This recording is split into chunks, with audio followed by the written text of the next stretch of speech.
Exodus chapter 13. The Lord said to Moses, "Consecrate to me every firstborn male. The first offspring of every womb among the Israelites belongs to me, whether human or animal." Then Moses said to the people, "Commemorate this day, the day you came out of Egypt, out of the land of slavery, because the Lord brought you out of it with a mighty hand. Eat nothing containing yeast. Today, in the month of Aviv, you are leaving. When the Lord brings you into the land of the Canaanites, Hittites, Amorites, Hivites, and Jebusites, the land he swore to your ancestors to give you, a land flowing with milk and honey, you are to observe this ceremony in this month. For 7 days eat bread made without yeast, and on the 7th day hold a festival to the Lord. Eat unleavened bread during those 7 days. Nothing with yeast in it is to be seen among you, nor shall any yeast be seen anywhere within your borders. On that day tell your son, I do this because of what the Lord did for me when I came out of Egypt. This observance will be for you like a sign on your hand and a reminder on your forehead that this law of the Lord is to be on your lips.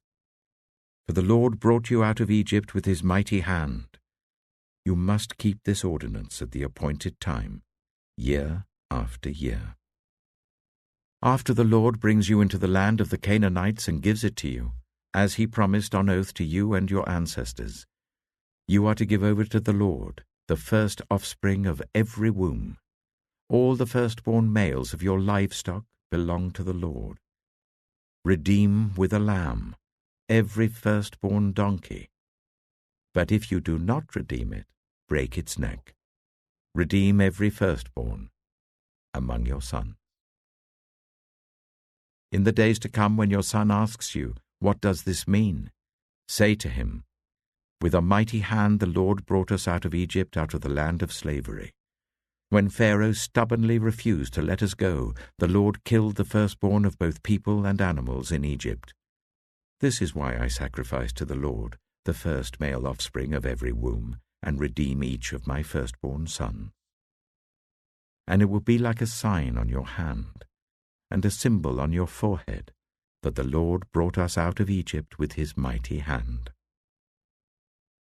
When Pharaoh let the people go, God did not lead them on the road through the Philistine country, though that was shorter.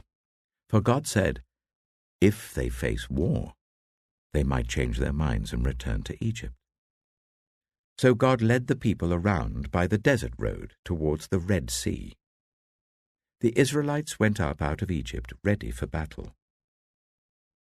Moses took the bones of Joseph with him, because Joseph had made the Israelites swear an oath. He had said, "God will surely come to your aid, and then you must carry my bones up with you from this place." After leaving Suchet, they camped at Etham on the edge of the desert. By day the Lord went ahead of them in a pillar of cloud to guide them on their way, and by night in a pillar of fire to give them light, so that they could travel by day or night. Neither the pillar of cloud by day nor the pillar of fire by night left its place in front of the people.